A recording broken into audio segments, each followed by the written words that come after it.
11 number सवाल देखेंगे, प्रत्येक धनात्मक सम पूर्णांक किसका रूप होता है?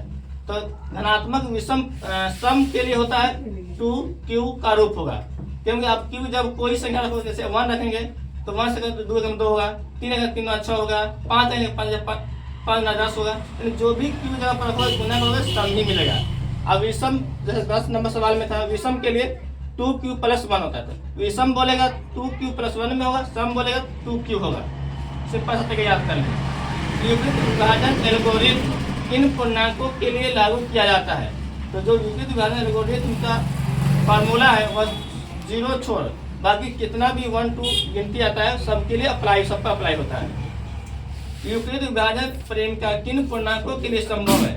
तो विपरीत विभाजन प्रेमिका का जो फार्मूला है वो केवल धनात्मक पूर्णांक, धनात्मक माने 1 2 3 और ऋणात्मक का मतलब होता है -1 2 3 डॉट इस तरह इंडेफिनिट आएगा।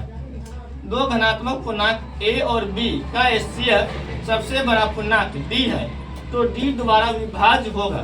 तो d द्वारा विभाज्य होगा क्या? हम लिखे हैं यहाँ a और b दोनों विभाज्य होगा। ये a और b दोनों विभाज्य, इसको फार्मूला समझाने के लिए यहाँ पे लिखे हुए देखिए। जैसे 15 और 18 का HCF बनाएंगे तो जो छोटा होता है उसको बाहर लिखते हैं, जो बड़ा होता है अंदर डालते हैं। बनाए 15 से 1 टाइम गया तो माइनस करने पर 3 आया, तो फिर 3 आया तो 15 को अंदर लाएंगे बनाएंगे तो 5 में कट होगा। तो देखो इसका 15 और 18 का HCF 3 होगा, और देखो ये 3 15 को भी डिवाइड कर रहा है और 3 ये 18 को डिवाइड कर रहा है, यानी यहाँ पे अंदर वाला को a बोलते हैं, बाहर वाला b, तो दोनों डिवाइड हुआ ना, इसीलिए a और b दोनों विभाज्य होगा।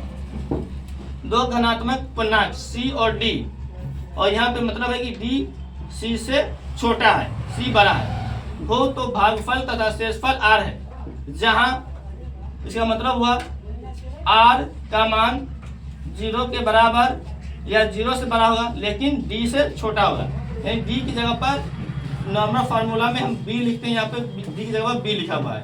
तो निम्नलिखित में से कौन संबंध सद होगा?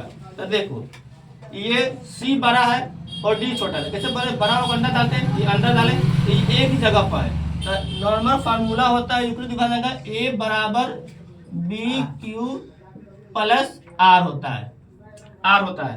तो यहाँ अंदर a होगा, c होगा, a की जगह पर c लिखेंगे और b की जगह पर बतावे कि है कि यहाँ पे b की जगह पर d लिखा तो d लिखेंगे और q + r, तो ये फार्मूला ये संबंध बनेगा। दो धनात्मक पूर्णांक c और d, वही बात है d से बड़ा c है, तो इसका HCF क्या होगा? अगर शेषफल 0 है तो शेषफल 0 है तो d होगा। जैसे यहाँ पे शेषफल 0 आया, इसके बाद जो था 3 आया, और यहाँ पे उसके जगह पर d है तो यहाँ पे d होगा।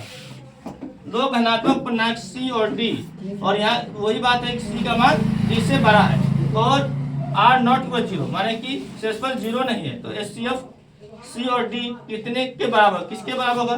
तो c और d ही के बराबर होगा। √18 का परिमेयकरण गुणांक क्या होगा? परिमेयकरण गुणांक यानी इसको आभास गुणनखंड करेंगे तो क्या होगा? तो जैसे यहाँ पे 18 है, इसका करेंगे तो 9 बार, इसका 3 बार, फिर 3 से 1 बार, तो रूट के अंदर क्या आएगा? रूट के अंदर आएगा 2 × 3 तो 2 में से 1 बाहर निकाल, तो जोड़ा में से, तो 3 है तो बाहर आएगा, 2 का जोड़ा नहीं है तो 2 अंदर ही रह जाएगा, यानी 3√2 होगा। अब परिमेय संख्याओं को p/q के रूप में व्यक्त किया जा सकता है, जबकि q0 = 0 नहीं। अब परिमेय संख्या को p/q के रूप में नहीं, सिर्फ परिमेय संख्या p/q के रूप में व्यक्त किया जाता है, इसलिए जवाब नहीं होगा।